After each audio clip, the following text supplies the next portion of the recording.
Kita bahas sedikit-sedikit supaya nanti teman-teman paham apa yang harus kita lebih banyak makan, apa yang harus kita kurangi, seperti itu maksudnya. Ya. Tadi mungkin Anda bilang, kenapa apa ayam tadi apa tadi? Nggak makan nasi kan? Ayam makannya apa?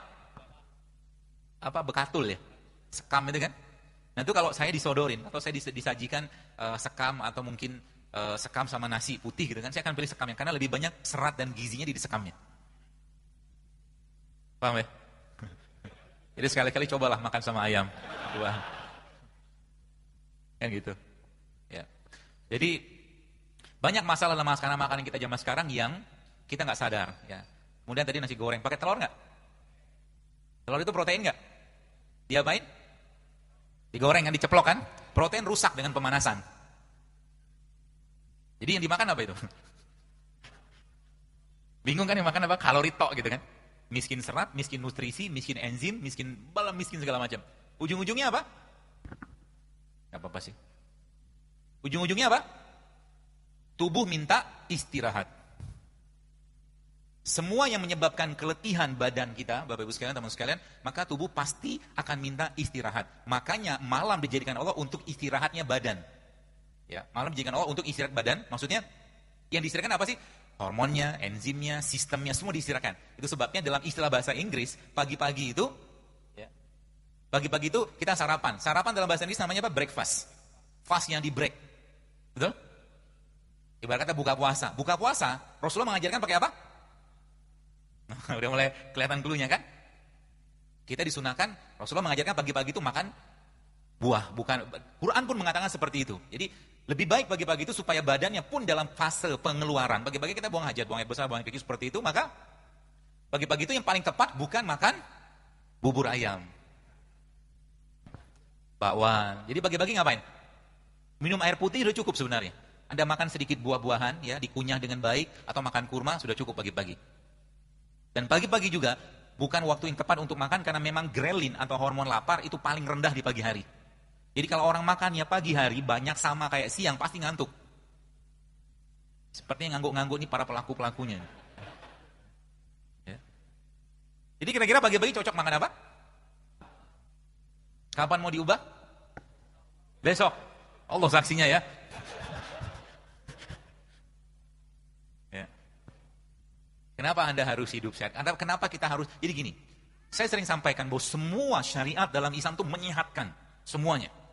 Ya, tapi kita tidak melakukannya untuk sehat. Kita melakukannya karena kewajiban. Ya, maka ada rukun Islam, kemudian ada sunnah-sunnah Nabi kita sallallahu alaihi wasallam. Kita lakukan itu semua dengan baik, ngikutin bagaimana polanya, enggak usah 100% lah, 20-30% udah lumayan bagus. Ya, contoh mungkin saya sering sampaikan ini berulang dan saya akan ulang kembali. Mengatasi berbagai macam masalah degeneratif atau penyakit-penyakit degeneratif seperti stroke, darah tinggi, kencing manis, asam urat. Bagaimana cara mengatasinya? Gampang sekali. Ya, kalau kita ngikutin polanya Nabi dan memang sains menjelaskan tentang itu. Nabi menjelaskan atau mencontohkan apa? Ada puasa Senin Kamis 2 kali 4 8. Kemudian ada puasa Ayyamul Bid 3 kali sebulan. Sudah 8 sama 3 udah 11. Plus ditambah lagi dengan pada tanggal 17-nya atau 19-nya atau 21-nya kita berbekam. Itu sebuah metode pengobatan atau detoksifikasi yang luar biasa. Saya barusan dapat video jadi gini. Dan manusia, supaya teman-teman paham ya, kita memang tidak didesain sebenarnya secara bahasan gigi ya. Kita tidak didesain Allah untuk sering-sering makan daging sebenarnya. Apalagi tiap hari. Kenapa? Karena gigi kita sendiri jumlahnya kan 32. 4 gigi kita gigi taring, betul? Sisanya kan gigi seri sama geraham. Artinya apa? Artinya 4 taring itu kan porsi hewaninya cuma 15%, sisanya nabati. Gitu lah. Kecuali memang giginya taring semua seperti singa. Tapi singa, tadi video yang saya dapat, ternyata singa itu dalam 1 kali setahun Allah ilhamkan kepada mereka untuk makan rumput. Ada videonya. Itu sebabnya kalau teman-teman kita sakit, biasanya kita kirim apa? Atau kita bawain apa? Buah kan? Ada Anda bawa bakso, mie ayam, apa gitu, nggak ada kan? Pesannya apa? Pesannya, waktu ente lagi sehat, makan ini barang. Ya, supaya badannya tetap fit. Ya, badannya tetap fit. Masa depan kesehatan kita teman-teman sekalian akan ditentukan 5-10 tahun ke depan dari apa yang kita makan hari ini. Banyak lagi, tapi salah satunya itu. Ya, maka perhatikanlah, falyanzuril insana ila ta'amih, kata Allah. Maka Al-Quran memberikan pedoman yang luar biasa baik atau luar biasa penting untuk kita, yang itu sebenarnya ada dalam surat Abasa.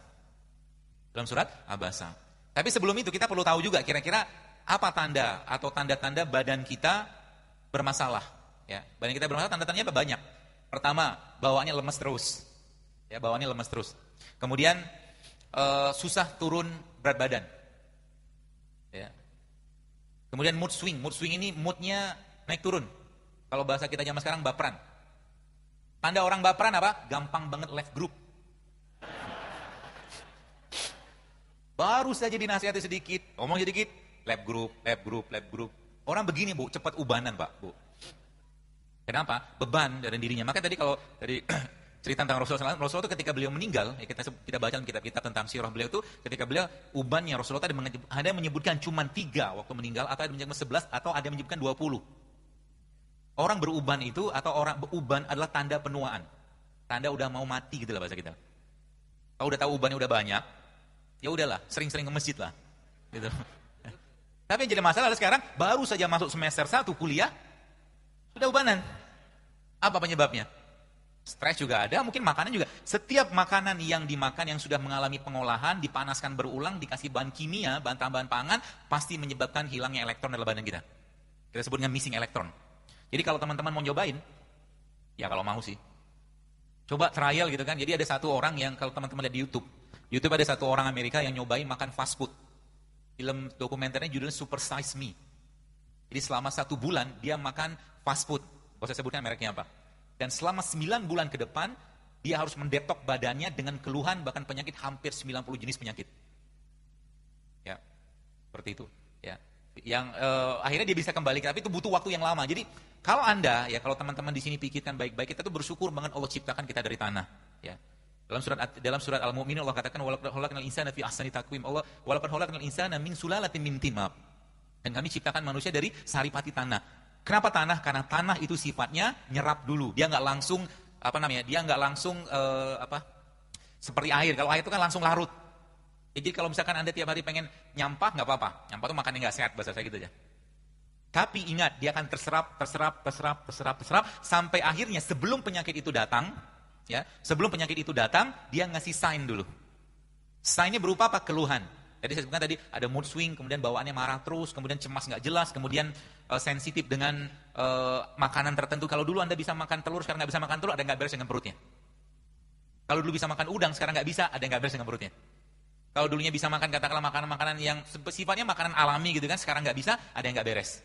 Ya, maka kita pahami baik-baik ini teman sekalian. Kemudian juga kalau disini sebutkan occasional headaches, jadi tiba-tiba pusing, tiba-tiba apa gitu loh. Jadi kita ngerti dulu badan kita itu bermasalah. Jadi kesehatan yang benar bukan nggak ada penyakit, tapi kesehatan yang sejati adalah munculnya vitalitas badan kita. Ya, munculnya vitalitas badan. Jadi kita nggak marahnya terkontrol, ya. Kemudian moodnya stabil seperti itu. Ya, itu tanda-tanda badannya fit. Dan itu hanya bisa didapatkan kalau kita mengurangi makan. Kalau kita mengurangi makan. Ya, dan tanda-tanda orang banyak makan apa? Ya gemuk. Ya, gemuk dan seterusnya lah, banyak masalah badannya. Maka Nabi pernah menyampaikan dalam sebuah hadis bahwa nanti di akhir zaman aku melihat fenomena di kalangan umatku, kegemukan di mana-mana. Seperti nggak banyak yang gemuk di sini. Ya. Itu. Kemudian ada lagi namanya brain fog. Brain fog itu bawaannya dikit-dikit lupa gitu loh. Tadi kacamata saya di mana ya? Tadi sepatu saya di mana ya? Itu brain fog. Otaknya berkabut. Gitu lah. Kemudian nyeri badan, nyeri sendi, nyeri otot gitu kan. Yang tidak kalah sering banget dialami banyak orang zaman sekarang adalah bad breath. Bad breath itu mulutnya bau. Mulut yang bau bukan hanya masalah di sini saja, tapi di perut juga banyak masalah situ. Ya, dan badan yang bau. Badan itu maksudnya dia tidak memberikan bukan wangi sih tidak, tapi badan itu tidak atau mengeluarkan bau tidak sedap. Itu gara-gara apa? Makan. Nanti teman-teman coba deh. Coba dalam 1 minggu itu, setelah 1 minggu di 3 hari aja. Porsi makan Anda lebih banyak sayur sama buah. Nanti bau badannya mulai hilang perlahan. Ya, bau badan. Dan jadi kenapa perlu deodoran? Karena yang dimakan asam. Jadi keringat itu muncul karena asamnya badan kita. Saya juga pernah seperti Anda juga gitu loh. Maksudnya ya pakai deodoran segala macam gitu kan, apalagi dengan iklan-iklan yang luar biasa. Belum lagi cerita deodoran itu banyak sekali bahan kimia yang nggak perlu kita pakai, ya, bahkan dia bisa memicu banyak masalah dalam badan kita di deodoran, di deodoran. Ya. Dan setelah saya perbaiki pola-pola makan, ternyata bau badan juga tidak muncul. Ya. Dan kita nggak perlu deodoran. Kalaupun perlu deodoran, bisa pakai deodoran alami. Jeruk nipis. Jeruk nipis itu bisa pakai buat deodoran. Ya apain? Disemprot. Ya digosok-gosokin lah di bagian ketiaknya, maaf. Ya, itu deodoran. Ya.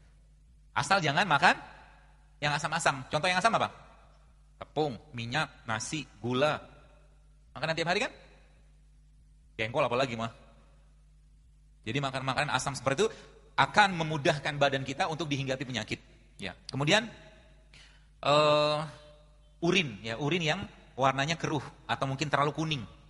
Ya, tanda badan kita butuh didetoks.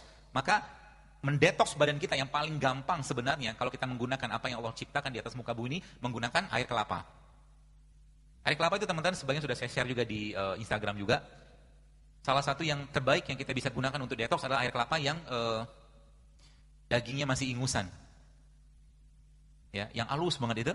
Nanti teman-teman bisa air kelapa kayak begitu Anda blender sama kurma. Ya, blender sama kurma atau juga bisa di blender dengan 1 atau 2 kapsul habatus sauda. Ya, itu bisa buat mendetoks badan. Ya, air kelapa. Berapa banyak sekali sehari cukup, ya. Jadi air kelapa ditambahkan dengan tadi kurma atau air kelapa dikasih madu atau air kelapa dikasih kunyit atau air kelapa dikasih jahe, itu mendetoks badan luar biasa itu. Jadi sebenarnya Islam mengajarkan pola hidup sehat ini sangat-sangat low budget. Jadi kemarin ada mahasiswa tadi pagi tanya, ya kemarin juga. Bagaimana caranya karena kami mahasiswa nih, kami kan budget terbatas. Bagaimana cara tetap hidup sehat? Jawaban saya puasa. Ya kan? Kan gak banyak makan duit kan? Habis itu pergi ke pasar, beli kunyit, beli jahe, beli serai gitu kan, beli buah sedikit, 10.000, 15.000 udah cukup. Makanya nggak perlu mahal-mahal kok untuk hidup sehat sebenarnya. Ditambah dengan kita membiasakan untuk berpuasa, ya. Dan berharap misalkan ada kondangan misalkan itu toh, lumayan kan? Ya seperti itu. Kemudian, ya, izin dok. Insya Allah sesi tanya jawab pukul 17:10. Ya, saya izinkan. Kemudian abdominal pain. Jadi abdominal pain ini maksudnya sering nyeri perut, kram. Dan bagi perempuan, tanda-tanda badannya banyak masalah adalah mensnya yang bermasalah. Jadi kalau sudah perempuan bermasalah di mensnya, maka itu gerbang penyakit yang lebih besar ke depan. Ya, PCO nanti muncul dari situ. Kemudian endometriosis, infertilitas akan muncul dari mens yang bermasalah. Ini secara umum kayak begitu. Ya, jadi hati-hati dengan itu. Kemudian sleep disturbance. Jadi maksudnya yang lain daripada itu adalah gangguan tidur. Ya, gangguan tidur. Jadi gangguan tidur, orang susah tidur itu masalah. Makanya saya sarankan, kalau bisa teman-teman, kalau memang Anda memang suka olahraga, jangan olahraganya malam. Malam bukan waktu yang tepat untuk olahraga karena tumbuhan pun sedang mengeluarkan karbon dioksida. Kapan olahraga yang baik? Waktu matahari terbit sampai sebelum tenggelam. Ya, karena matahari atau tumbuhan masih mengeluarkan oksigen dari proses fotosintesis tadi. Dan memang secara fisiologisnya hormon di malam hari itu beda dengan hormon di siang hari. Kalau malam hari parasimpatiknya bekerja, kalau siang hari simpatik. Maka di situ tadi saya sampaikan bahwa Allah sampaikan malam itu jadikan sebagai istirahat. Diistirahatkan apa? Organ, sistem, enzim semua disiarkan. Ya. Maka saya katakan kalau kita ngerti pola-pola ini maka nanti ya tadi kan pagi-pagi itu kita makan sayur dan buah. Buah lah terutama ya. Gak usah banyak-banyak makan. Nanti baru siang makan. Sebelum makan siang atau makan beratnya, kita makan buah dulu dan begitulah Allah ajarkan dalam surah Al-Waqiah. Makan buah terlebih dahulu. Jadi buah itu bukan buat cuci mulut. Ya. Dan memang nggak pernah juga saya lihat ada orang cuci mulutnya pakai buah kan. Gosok-gosok nggak ada. Jadi intinya makan buah. Habis makan buah Anda makan apa? Sebelum makan buah lebih baik Anda minum dulu. Minum air dulu. Airnya diapain? Airnya boleh Anda tambahkan madu, Anda bisa tambahkan jeruk nipis atau mungkin air jahe sebelum makan buah tadi. Habis itu baru makan buah kan? Udah kenyang belum? Kalau udah kenyang alhamdulillah banget kan? Jadi nggak perlu banyak makan yang lain. Jadi akhirnya kita membiasakan untuk tidak terlalu banyak makan, tapi sekali makan berkualitas. Kalau sudah dapat buah seperti Anda boleh kita lanjutkan dengan makan sayur. Ya, polanya kayak begitu. Kalau saya sih ya, sayur nanti di situ ada sayur. Kalau memang butuh protein silakan pakai protein. Dan protein terbaik yang ada di Indonesia namanya tempe. Kalau nggak dapat daging, tempe itu baik banget.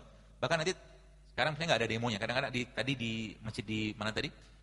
Di TSM tadi itu saya mendemokan bagaimana kita bisa bikin sambal yang kita tempe yang kita makan pakai sambal. Tempenya mentah ya? Kok haha? Kan tempe kan protein. Protein kalau digoreng, dipanaskan kan rusak. Sebagian besar rusak. Jadi makan tempe itu lebih baik mentah. Oh nggak percaya deh. Baru tahu ya Pak? Itu obat emah terbaik Pak. Karena kan probiotik ya, fermentasi. Ya, tempe nanti dibikin sandwich, namanya sandwich tempe. Tempenya di slice tipis, tengahnya kasih kurma, dimakan. Itu obat emah. Bukan hanya obat emah, tapi itu banyak sekali masalah pencernaan yang menjadi masalah besar dalam tubuh kita itu bisa selesai dengan makan kayak begitu. Sebelumnya Anda minum air jahe, ya, air jahe mungkin air madu atau air jeruk nipis segala macam gitu, itu lalu Anda makan tempe itu luar biasa energinya itu. Ya, jadi nanti dicobain aja. Ya, apalagi tempe yang kemarin pas di Jakarta ada satu kajian itu saya ngulek sendiri tempe, apa namanya sambelnya itu. Jadi sambelnya sederhana sekali isinya, cuman bawang putih sama cabai rawit, dikasih garam, kemudian dikasih kurma. Kurma buat manisnya, pengganti gula, kan kita nggak mau makan gula lagi. Kenapa? Anda sudah cukup manis tanpa gula. Gitu lah. Jangan tambah beban ginjalnya dengan gula. Ya. Kenapa? Berarti kita nggak perlu glukosa. Perlu, tapi bukan gula pasir. Gitu loh. Buah kan ada glukosanya juga, ada fruktosanya juga, kan gitu maksud saya. Ya, kita tetap butuh glukosa, ya, tapi bukan dari gula pasir yang sisa, yang cuman meninggalkan glukosa doang. Yang tidak orang yang belum banyak tahu justru malah glukosa ini Bapak Ibu sekalian kalau nggak dipakai di badan kita dia diubah oleh badan menjadi namanya glikogen. Glikogen kalau nggak kepake diubah lagi menjadi lemak. Jadi orang yang terlalu banyak makan gula pasir, terlalu banyak makan nasi putih, lama-lama berubah jadi lemak juga. Jadi kalau kita mau nilai kira-kira penumpukan lemak itu dari kita tuh banyak atau tidak, ya lihat aja porsi gula dan porsi nasi yang kita makan. Dan ini kalau Anda benar-benar kerjakan banyak sekali hal-hal yang berhubungan dengan kesehatan kita tuh itu bisa terbantu gitu kan. Saya nggak tahu di sini pesantren gini, kalau mungkin saya sarankan ya tidak mesti makan nasi putih kok tiap hari. Ya, tetap kita bisa dapat energi yang luar biasa tanpa harus makan nasi putih. Misalkan kita mau tetap makan nasi putih silakan, tapi jangan banyak-banyak. Berapa banyak? Kalau saya biasanya cuma 1 sendok makan. Hal lagi. Hailah.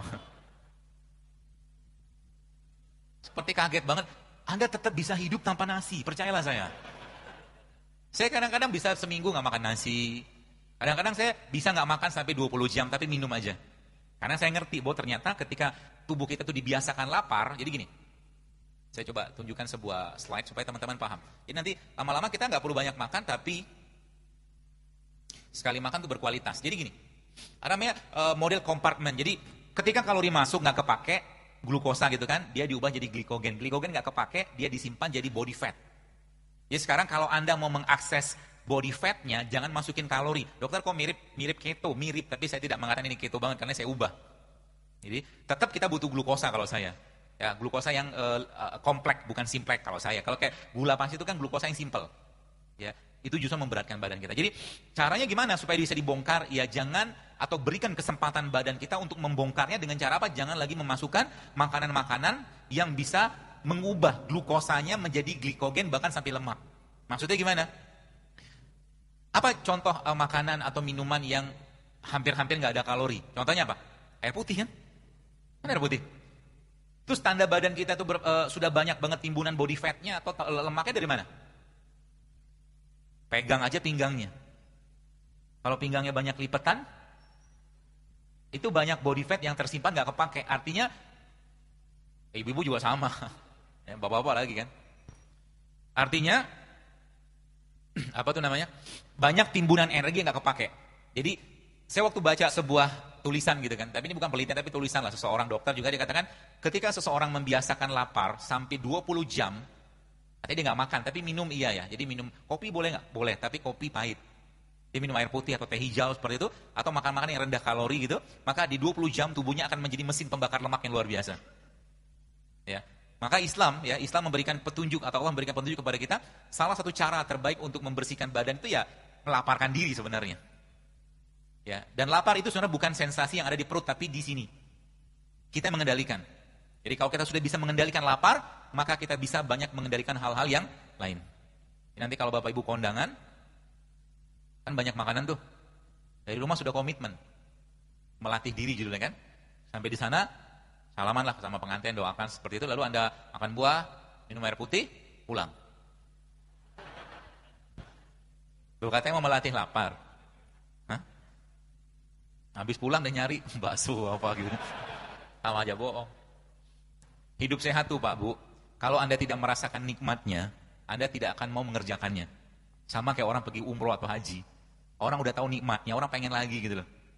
Kalau saya kemarin ya lihat beberapa teman pas dalam sebuah safar gitu kan, saya lihat mereka dengan gampangnya makan mie instan yang dalam cup itu, mereknya itulah pokoknya. Saya bilang tega banget nih orang gitu kan. Badannya udah bersih-bersih gitu kan, sudah bagus, sudah sempurna luar biasa, tapi subhanallah malah dikasih makanan kayak begitu. Dan ternyata terbukti beberapa lama kemudian, seminggu kemudian, mulai tuh batuk lah, demam lah, macam-macam keluhannya. Tubuh kita tuh nggak langsung sakit ketika makan kayak begitu, tapi dia butuh waktu dulu gitu kan. Kan kelihatan gitu kan. Dan terbukti gitu kan, banyak orang yang ketika mereka memang hidupnya jauh lebih sehat, itu mereka bertahan, badan tuh bertahan Bu. Apalagi kayak zaman sekarang kan, sering banget kita nyalahkan musim. Betul? Musim hujan, ini batuk pilek nih gitu kan. Kayak nggak ada yang benar musim tuh gitu. Yang benar badan dia doang. Rambutan disalahkan. Batuk. Apalagi itu? Duren. Duku, macam-macam lah gitu kan. Kalau kita tidak mampu beradaptasi dengan musim buah atau apapun, badan kita yang salah gitu kan. Karena terlalu banyak, kalau mungkin bahasa sederhana itu terlalu banyak sampah metabolisme yang nggak terurai. Gara-gara apa? Gara-gara terlalu banyak makan makanan yang tidak sehat. Ya. Dan saat ini boleh saya katakan saat ini banyak sekali makanan-makanan yang sebenarnya Anda tidak layak makan. Ya. Jadi kalau teman-teman makan, mulai sekarang pikirkan baik-baik. Kira-kira yang saya makan ini bisa menyebabkan penyakit atau bisa membuat badan saya lebih sehat. Jadi nanti ketika Anda mau makan sosis, Anda sudah mulai mikir. Ya. Dan salah satu indikator kita sudah sehat, sudah insyaf, sudah benar gitu ya. Anda bisa berbinar-binar melihat toko buah atau buah-buahan. Kayaknya happy banget. Tapi kalau masih di jalan yang tidak benar, lihat abang-abang gorengan itu bahagia luar biasa gitu kan. Itu masih belum benar. Ya. Dan tidak ada. Jadi nanti kalau sudah otaknya, pikiran kita, badan kita sudah terkait dengan itu, kita memang minta. Jadi nggak makan buah tuh nggak enak, makan sayur nggak enak gitu kan. Nggak minum madu, itu badan tuh nggak enak. Itu kita sudah merasakan nikmatnya. Sebagaimana orang yang malamnya lewat tahajud, itu nggak enak banget paginya tuh. Nyesalnya luar biasa. Sama juga dengan hidupnya. Dan itu kalau kita jadikan bagian dari ketaatan dan ibadah kita kepada Allah, maka dapat pahala juga. Apalagi ibu-ibu nih. Alhamdulillah di Instagram saya itu followernya 87% perempuan. Statistiknya saya baca gitu. Tapi saya senang, kenapa? Mereka penguasa dapur. Jadi ibu-ibu itu akhirnya satu persatu suaminya minta teh, minumin aja, kunyit. Gitu kan? Mau minum atau tidak? Paksain kan? Akhirnya saya lihat gitu kan, mereka bikin infus water atau air nano apa bahasa kita gitu kan. Akhirnya suaminya juga ngikut, anaknya juga ngikut. Satu keluarga sehat. Dan ternyata mereka bilang biaya kesehatan mereka menurun drastis coba. Hal sederhana loh. Ya, hal sederhana yang kita memang butuh effort untuk mengubahnya, ya. Kalau boleh saya katakan untuk kita switching nggak makan nasi itu butuh effort. Tapi Anda harus berusaha, ya. Berarti nggak makan nasi sama sekali, makanlah tapi jangan banyak-banyak gitu kan. Ya, atau mungkin diganti dengan karbo-karbo yang lain, ya. Atau juga ketika mungkin lagi semangat banget hidup sehat gini kan, ada teman ngajakin baksoan yuk gitu kan. Anda harus konsisten dengan itu. Ya. Jadi biasanya kalau teman-teman tuh kalau udah ketemu saya gitu kan, kemarin saya di acara JCC ada seorang tokoh gitu kan, dia makan gitu kan, dia makan nasi goreng. Nasi goreng ada apanya, ada kerupuknya, ada telurnya gitu kan. Ketika saya muncul disembunyi sama dia. Gak apa-apa sehat, saya bilang itu. Acarnya sehat, ya. Kerupuknya udah tepung, dikasih minyak coba. Enak kan? Enak loh. Enak belum tentu sehat loh Pak. Kalau saya milih enak dan sehat. Ya makanya akhirnya saya mencoba mengembangkan sendiri bagaimana memasak ya. Contoh kemarin saya di Jakarta tadi saya share juga bagaimana kita masak ikan. Ikan tuh bisa dimasak tanpa kita perlu minyak. Makanya kita bikin waktu di cooking class itu kita bikin ikan gabus yang kita file gitu ya. Ikan gabus yang dipilih, kemudian kita kasih jeruk nipis, kita kasih zaitun, kemudian kita panggang, nggak pakai minyak. Kemudian kita makannya pakai dressingnya pakai alpukat. Alpukatnya di blender, ya, dikasih bawang putih, dikasih jeruk nipis, dikasih salt, dikasih garam, dikasih pepper, lada hitam, dikasih itu. Jadi ditaruh di atasnya. Enak, sehat nggak? Oh, kalau gue gitu bro, maaf ya bro. Mie ayam lewat bro. Kenapa? Karena saya sayang dengan badan saya.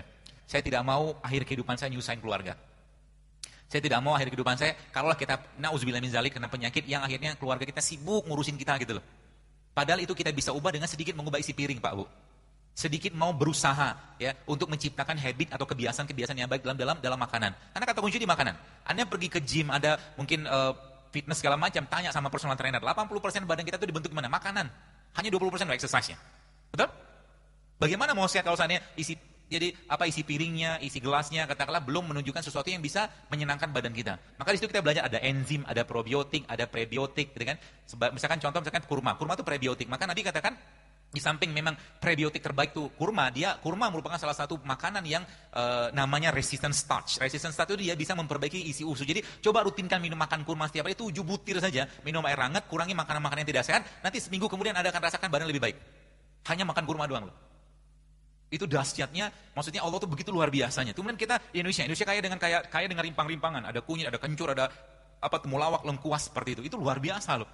Di situ segala, jadi gini, kalau kita belajar dalam Al-Quran, Allah katakan dalam manusia kami ciptakan dari saripati tanah. Dan ternyata sains memang menjelaskan kepada kita bahwa komponennya badan kita itu exactly mirip banget dengan komponen tanah. Artinya apa? Kalau Anda mau sehat, maka kembalilah ke produk yang tumbuh di tanah. Gitu loh maksudnya. Apa contohnya? Ya banyak sayur, buah, segala macam. Apalagi tadi saya katakan rimpang-rimpang itu luar biasa. Kalau kita konsumsi dalam jumlah yang sedikit, tidak terlalu banyak, insya Allah efeknya bagus sekali. Ya. Dan jangan pernah bertanya keamanannya. Ya, ada orang bertanya, "Dok, maaf, kalau minum kunyit itu aman nggak?" Karena saya baca penelitiannya, kata dia begitu. Karena saya baca penelitiannya, karena ternyata disitu disebutkan kunyit itu kalau diminum, ya, bisa menyebabkan mandul. Gitu. Saya jawab, iya, kalau ente minumnya seember. Sekelingking, 2 kelingking, berapa banyak sih gitu loh. Ya orang tua kita zaman dulu juga minumnya kunyit gitu loh. Apalagi kalau ibu-ibu yang biasa masak ya, yang biasa masak itu, maka kalau saya yang saya kerjakan kalau saya minta masak sesuatu dengan ibu saya, misalkan itu biasa kuahnya saya minum. Ya, pindang atau gula yang tanpa santan, itu kan ada kunyit, ada lengkuas, ada bawang putih gitu, itu saya minum karena itu obatnya di situ. Gitu. Ya, polanya kayak begitu. Maka nanti kalau Anda yang kan saya lihat di sini banyak yang belum menikah. Jadi kalau mau cari jodoh yang tanya sama dia, "Kamu minum madu sehari berapa kali?"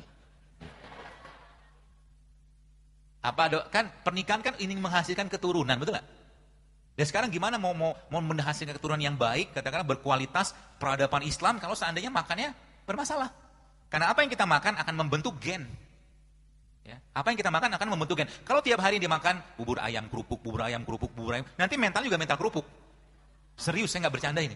Ya, beneran. Ya, behaviornya manusia dipengaruhi oleh apa yang dia makan. Ya. Perilaku kita dipengaruhi oleh apa yang kita makan. Kenapa orang-orang barat banyak jadi LGBT, lesbi? Karena kebanyakan makan babi. Babi kan begitu perilakunya. Gitu loh. Jadi mereka emang nggak ada hal-hal yang sifatnya mereka paham dari sisi ini. Teman-teman mungkin pernah lihat kisah babi yang dia ketemu dengan babi itu nggak punya selera atau tidak punya semangat juangnya, terutama babi jantan. Jadi ketika babi perempuannya dia, katakanlah misalkan sebulan mungkin istrinya, pasangan dia itu diganggu, dia nggak ada cemburu sama sekali. Akhirnya kan mereka kan begitu kelakuannya kan di sana kan, gitu loh. Jadi makanan mempengaruhi perilaku. Kita tidak mengatakan kita makan babi, tapi makanan-makanan yang melemahkan pencernaan kita, itu bisa mempengaruhi behaviornya kita. Karena ada satu quote yang teman-teman perlu pahami. Judulnya itu, quote itu berbunyi, good food is good mood. Ya, good food is good mood. Jadi kalau kita mau dapatkan mood yang baik, maka makanlah makanan yang masih asli alami, tanpa diolah. Ya, dan salah satunya adalah ya buah dan sayuran sebenarnya. Apakah dengan ini kita menjadi vegetarian? Enggak, Rasulullah tetap makan daging, tapi enggak tiap hari juga makan daging gitu loh. Ya. Banyak sekali gen-gen pada tubuh kita ini bisa diperbaiki dengan kita mengubah polanya ke protein atau mungkin sumber-sumber nabati seperti ini. Sesimpel itu sebenarnya. Apalagi kalau kita lihat, Indonesia dijajah Belanda 350 tahun gara-gara apa? Rempah loh. Rempah itu kalau kita optimalkan, itu akan jadi obat yang luar biasa banyak manfaatnya, Pak Bu. Ya. Apa saja mungkin saya coba jelaskan sedikit. Jadi mulai dari ya ada namanya turmeric, kunyit ya. Kunyit itu kalau Anda campurkan sama coconut milk, santan. Santan itu sehat nggak? Sehat, asal jangan dipanaskan. Oh, yang keberapa ini? Santan itu sehat, ya. Jangan berlebihan dan jangan dipanaskan. Kalau dipanaskan, berulang-ulang dimasukkan makanan di sana, namanya apa? Rendang. Nanti kan begitu kan, santannya kan jadi sesuatu yang dipanaskan berulang-ulang dia bisa menghasilkan radikal bebas, teroksidasi. Ya. Gitu. Jadi turmeric dia bisa bermanfaat untuk apa? Salah satu anti nyeri, salah satu anti peradangan, salah satu anti aging terbaik itu namanya kunyit turmeric kalau mereka bilang gitu. Kemudian ada namanya ginger. Ginger itu kan apa namanya? Jahe. Ya, jahe merupakan salah satu radikal scavenger terbaik. Jadi radikal scavenger itu maksudnya dia bisa memakan radikal-radikal bebas dalam badan kita.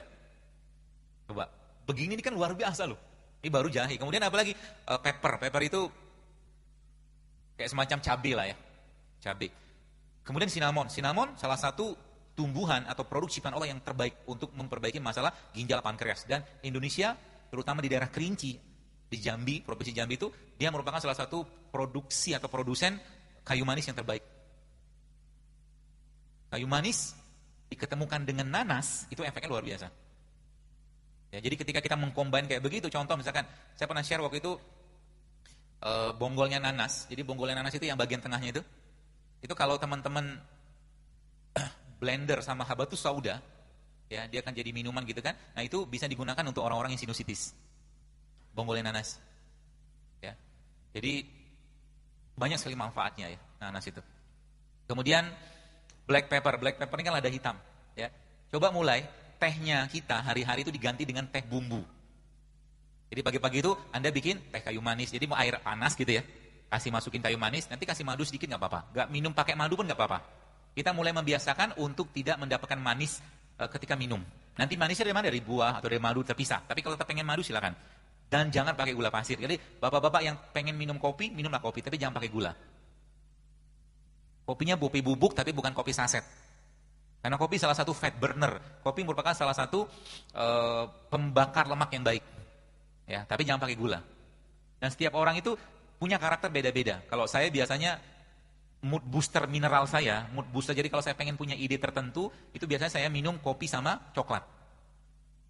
Ya kalau di kafe namanya kafe mocha itu loh. Kopi sama coklat kan itu kan? Kalau saya, tapi tiap orang kadang-kadang beda. Termasuk coklat juga salah satu mood booster yang luar biasa. Dan di samping itu juga salah satu yang terbaik yang kita bisa konsumsi di pagi hari, ya. Dan juga berperan untuk memberikan sensasi perasaan yang nyaman, namanya pisang. Jadi pisang itu bagus sekalian. Salah satu produsen hormon atau dia mengandung bahan yang bisa membuat tubuh kita lebih bahagia.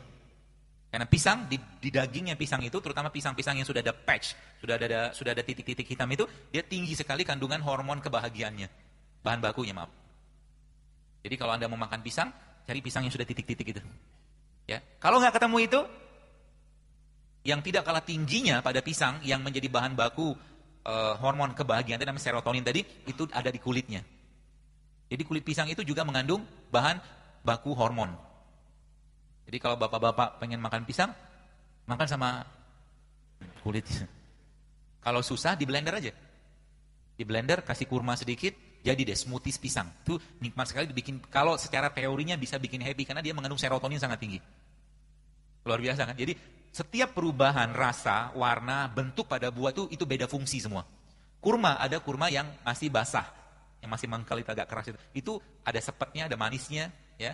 Dia peranannya dia itu cenderung bisa memperbaiki fungsi liver. Tapi kurma ketika sudah matang, peranan dia lebih dominan ke lambung. Jadi setiap perubahan warna pada tumbuhan itu beda peran. Jadi Allah menciptakan itu Bapak sekalian dengan beraneka ragam warna, dengan beraneka ragam rasa, itu punya manfaat sendiri untuk manusia. Sehingga nanti kalau teman-teman mau nyobain pagi-pagi, selain tadi beberapa pola buah tadi, Anda juga bisa bikin pagi-pagi itu kayak semacam ya salad-salad sederhana lah ya. Anda ambil buah, misalkan ada apel, ada anggur, atau mungkin buah-buah yang gampang kita dapatkan lah ya, atau belimbing gitu. Lalu sedikit tambahkan dengan timun misalnya itu. Lalu Anda peras jeruk nipis, kasih madu, kasih garam. Itu sarapan pagi kayak begitu. Saat Anda sarapan seperti itu, tiba-tiba ada bunyi piring, ting ting ting bubur gitu kan. Godaan lagi gitu kan. Ya, maksud saya kita harus komitmen ya. Sebab sebagaimana juga dengan orang yang tidak memaksakan dirinya untuk tahajud, sampai mati pun dia tidak akan bisa tahajud. Sampai kapanpun kalau kita tidak mau memberikan yang terbaik untuk badan kita, ya sampai mati juga begini-begini aja terus. Kapan mau hidup sehat? Ramadan sama aja. Betul nggak? Saya tanya, Ramadan buka puasa pakai apa? Gorengan lagi. 11 bulan sudah gorengan, Ramadan gorengan lagi. Kapan mau sehat badannya? Ya kemarin Jakarta beberapa masjid waktu saya ngisi kajian Ramadan saya bilang, coba diubah, saya bilang. Iftarnya diubah, jangan lagi ada gorengan di antara kita, saya bilang gitu loh. Kan buah murah, Anda bisa kasih buah kan?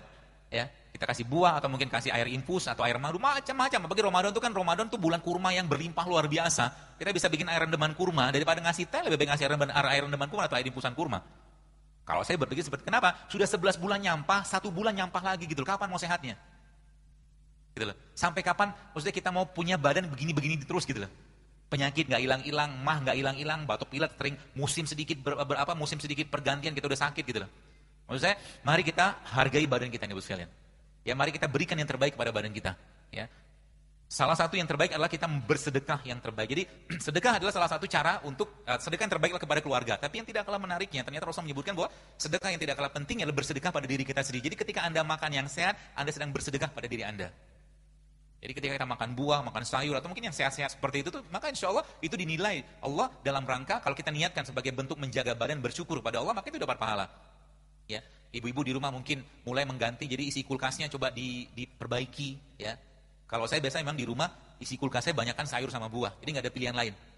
Ya, ketika malam bawaan misalkan pengen makan atau apa kan lihat isi kulkas buah, makan buah akhirnya kan. Apalagi misalkan isi kulkasnya banyak sayur terus kayak pare gitu kan, malam-malam bangun adanya pare doang nggak jadi makan kan akhirnya kan. Misalkan begitu. Ya, seperti itu. Ya, mari kita ubah Bu sekalian karena untuk membangun sebuah peradaban Islam yang besar itu yang kita mungkin mewujudkan bersama-sama dan umat ini mau bangkit, yang tidak kalah penting itu makanan sebenarnya. Ya. Dan supaya supaya apa namanya? Dan makanan mempengaruhi ibadah. Orang yang makannya benar, halal, thayyib, tidak berlebihan, ibadah juga pasti benar. Ya. Maka mari kita jaga. Jadi kalau Anda mau makan sesuatu, pikirin baik-baik. Kira-kira yang saya makan ini bikin masalah atau bikin sehat badan saya? Yang saya minum kira-kira, ini teman-teman mulai mikir. Kalau udah mikir udah benar tuh. Kita disuruh mikir sebenarnya sama Allah. Supaya apa? Supaya ibadah kita jangan bermasalah. Ya. Dan salah satu pintu masuknya syaitan adalah terlalu kenyang. Maka jangan makan untuk kenyang, tapi makan untuk menguatkan badan kita untuk bisa beribadah, itu saja. Makan itu fungsinya itu saja. Dan Allah udah ciptakan, ada buah, ada segala macam, ada bumbu-bumbu. Jadi mulai sekarang coba diganti. Jadi bapak-bapak yang biasa minum teh gitu kan, ngeteh sore hari coba diganti. Ya, teh serai juga enak kok, teh ketumbar juga enak. Ya, banyak sekali yang enak-enak. Cuman karena kita belum biasa aja. Kita belum biasa aja. Ya, jadi kalau udah biasa nanti insya Allah akan jauh lebih aman buat badan. Jadi kita udah nggak tergoda lagi gitu kan dengan hal-hal yang sifatnya bisa membuat masalah pada badan kita. Gitu. Baik, sesuai dengan permintaan panitia sudah 5:10. Kalau ada pertanyaan mungkin pakai kertas ya. Panitia mana? Ada panitia.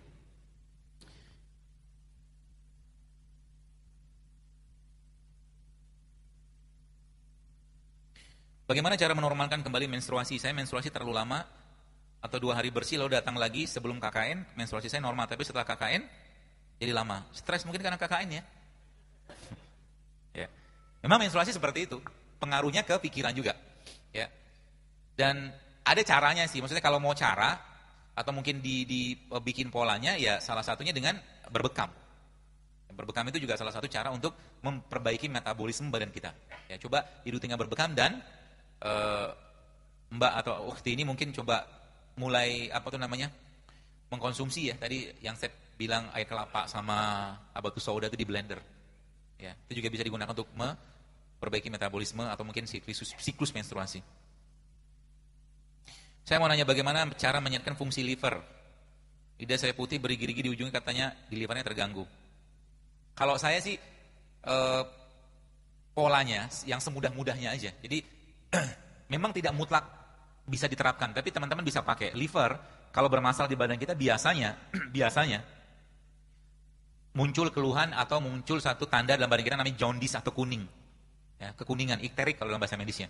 Maka ikterik itu kita obati dengan sesuatu yang Allah ciptakan yang berwarna kuning juga, seperti kunyit, wortel atau mangga atau temulawak, ya. Ditambahkan nanti dengan habatus sauda juga bisa, ya. Itu bisa dibikin seperti jamu-jamu seperti itu juga bisa. Dan liver ini fungsinya dia lab terbesarnya kita. Maka jangan ganggu dan jangan bebani dia dengan makanan-makanan yang bisa melemahkan fungsinya. Contohnya apa? Tepung, lemak, ya lemak-lemak yang dari gula juga lemak sebenarnya kalau dengan dipakai. Ya, jadi itu salah satunya. Ya bisa digunakan, ya. Kalau gula pasir diganti gula aren apa sama bahayanya? Ya lebih baik. Ya, tapi kalau nggak diganti misalnya nggak pakai gula aren juga nggak apa-apa. Ya, tapi lebih baik daripada gula pasir. Ya. Dan jangan ganti dengan gula sintetik atau pemanis buatan. Saya tidak menyarankan kalau pemanis buatan. Ya.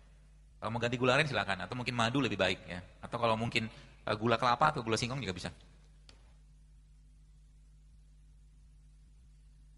Minta resep untuk pasien gagal ginjal kronis. Case-case seperti ini Bapak Ibu sekalian, mungkin saran saya lebih baik berobat intensif ke herbalis. Ya, orang-orang yang paham tentang herbal gitu kan. Karena tidak cukup cuma sekedar dengan resep, karena biasanya orang-orang yang kena gagal ginjal ada underlying penyakit yang lain. Ada penyakit yang melatar belakang, misalkan darah tinggi ya, atau jantung atau apapun ya.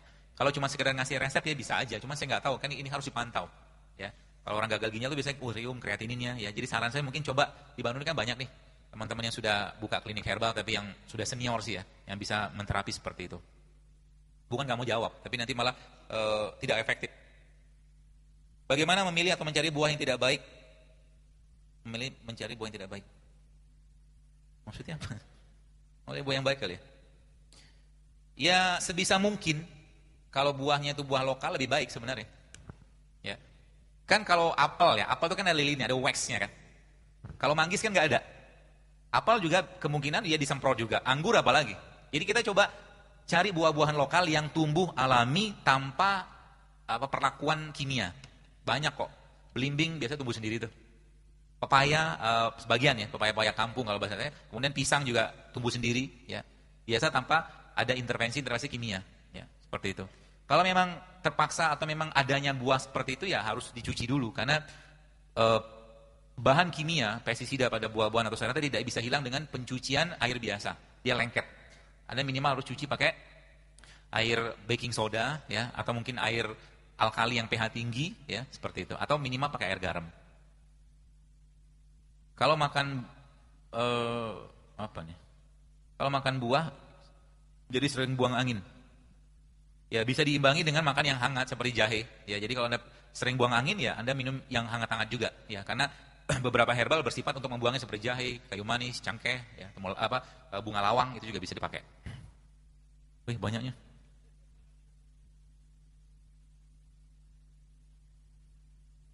Saya diponis autoimun, bagaimana cara menanganinya?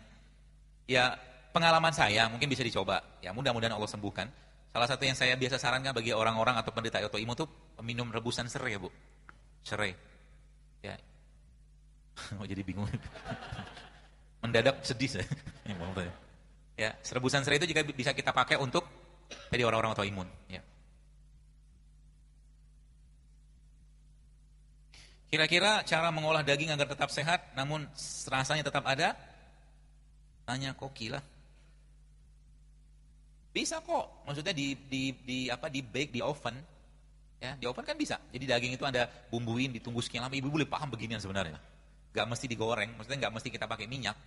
Dipanggang atau di oven itu kan bisa. Jadi daging itu dikasih bumbu kayak kunyit atau black pepper, kasih lada hitam, kasih garam, dikasih jeruk nipis, kasih minyak zaitun, udah meresap biasanya itu. Yang saya tadi cerita tentang ikan tadi itu saya bikin kayak begitu.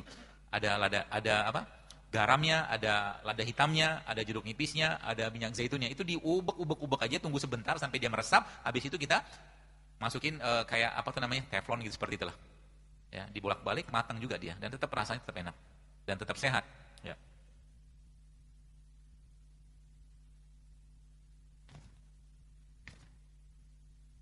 Bagaimana cara mengatasi GERD? Air jahe sama jahe di blender sama kurma disaring, itu bisa. Kasih garam sedikit. Paling gampang, paling mudah ya minum air garam. Garamnya tapi bukan garam dapur ya, tapi garam Himalaya. Resep makanan untuk membakar lemak terkhusus pada pipi dan perut buncit. Gak ada. Puasa. Ya. Mau dikasih makanan kayak apapun, tapi kalau nggak ngurangin kalori yang masuk ya tetap gemuk, akan diubah jadi lemak juga. Ya. Jadi mulailah menyenangi puasa sebagaimana Anda menyenangi makan-makan yang tidak sehat. Ya. Senangin puasa. Jadi hari puasa itu kita bahagia banget gitu kan. Ya, apalagi teman-teman sini kan ya insya Allah mudahkan kita untuk menjadi da'iyah. Maka puasa itu bukan hal yang bisa ditawar lagi sebenarnya. Bagi teman-teman sini sudah mulai puasa ya, sudah rutin puasa, maka jadikan sebagai gaya hidup kita. Karena memang sains memang menjelaskan tentang itu. Puasa 2 kali seminggu, puasa 3 kali sebulan itu ternyata efeknya luar biasa ke badan.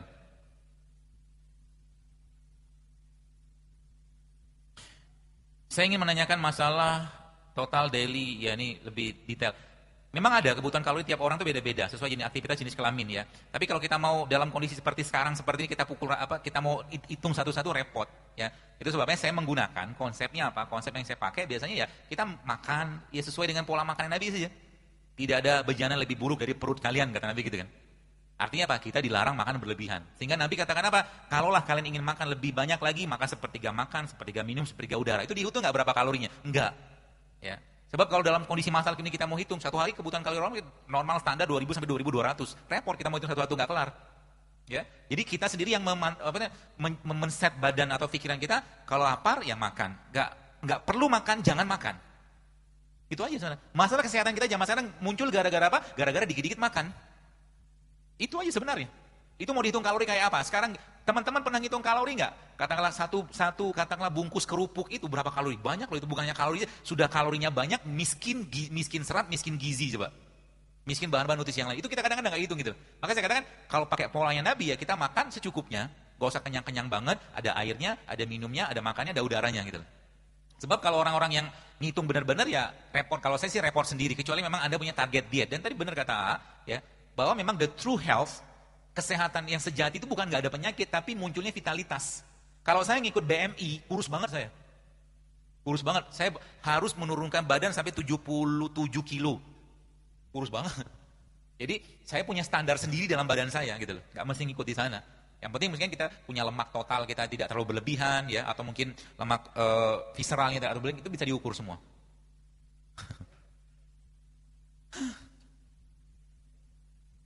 Saya sering cemas apalagi kalau ada berita kematian mendadak. Jadi ikutan takut mati mendadak. Juga sampai jantung berdebar kencang. Tapi saya periksa ke dokter, tidak ada penyakit, emang ada penyakit. Terus ngapain ke dokter? Ya kecemasan itu ya terakhir teori yang ada saya baca dari beberapa kalimat atau mungkin kata-kata para ilmuwan itu, kecemasan itu muncul ya dari sisi ruhiyah, nggak usah dibahas. Sisi ruhiyah mungkin kita belum menikmati zikir, iman kita belum kita rasakan nikmatnya. Itu dari sisi iman. Tapi dari sisi mungkin fisiknya, disebutkan di situ adalah mineral defisiensi. Jadi orang itu kekurangan mineral. Mineral dapat dari mana? Rimpang, garam, buah, sayur, protein, prebiotik, probiotik, itu mineral semua itu. Ya. Jadi mulailah rutin makan itu ya tiap hari. Mungkin teman-teman di sini yang Anda mungkin pas kerja atau mungkin sekolah atau nyantri atau nyantren gitu kan, tidak ada salahnya Anda mulai mengubah isi air putihnya itu dengan misalkan masukin kurma di dalamnya, atau Anda masukin kayak jahe atau mungkin kunyit, itu juga punya efek yang baik ke badan ya. Dan itu menjadi asupan mineral buat badan juga. Satu lagi ya, nggak bisa dibaca semua. Kenapa setelah minum air madu sama lemon kepala jadi pusing? Gak tahu saya. Ya, wallahualam. Karena tiap orang itu reaksi badan ketika makan sesuatu tidak sama ya. Pendekatan-pendekatan seperti ini ya mungkin tiap orang itu akan beda. Ada orang yang memang cocoknya minum air lemon sama madu ya, air hangat atau saya kasih garam. Ada yang cocoknya minum air jahe sama madu. Nah, kita yang lebih paham ya. Kita yang lebih paham sehingga nanti cocoknya minum apa, minumlah itu.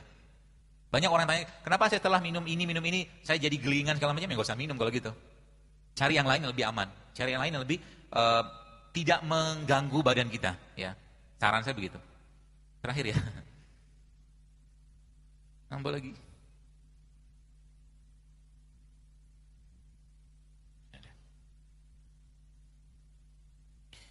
Apabila pernah operasi kista, apakah bisa hamil? Bisa. Saya kemarin sempat safar dan subhanallah ketemu dengan seorang ibu-ibu. Suaminya orang Palestina apa Jordan gitu kan.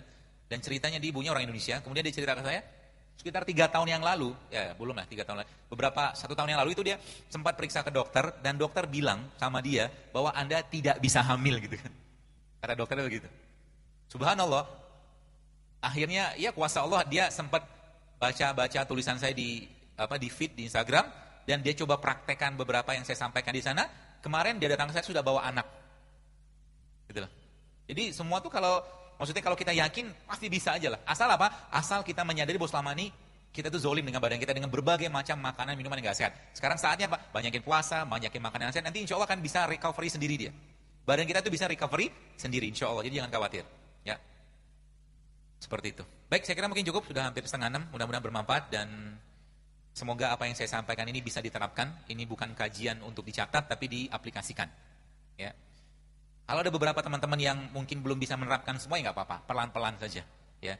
Mungkin belum bisa mengurangi gula sama sekali, ya dikit-dikit dikurangi gulanya. Mungkin belum bisa mengurangi nasi, ya mengurangi ya. Ya kita bisa tetap makan nasi cuma dalam jumlah yang tidak terlalu banyak, seperti itu. Karena apa? Sayangi badan kita, dan pada akhirnya nanti kalau kita taat kepada Allah, kesehatan itu hanyalah buah dari sebuah ketaatan ketika kita mengikuti perintah Allah dan perintah Nabi Shallallahu Alaihi Wasallam. Segala kebaikan dari Allah Subhanahu Wa Taala, segala kekurangan dari saya pribadi. Mohon maaf kalau ada yang salah. Semoga nanti bisa bertemu lagi dan semoga lebih sehat lagi dan tidak banyak pertanyaan seperti ini. Harapannya, ya baik. Dari saya cukup. Assalamualaikum warahmatullahi wabarakatuh.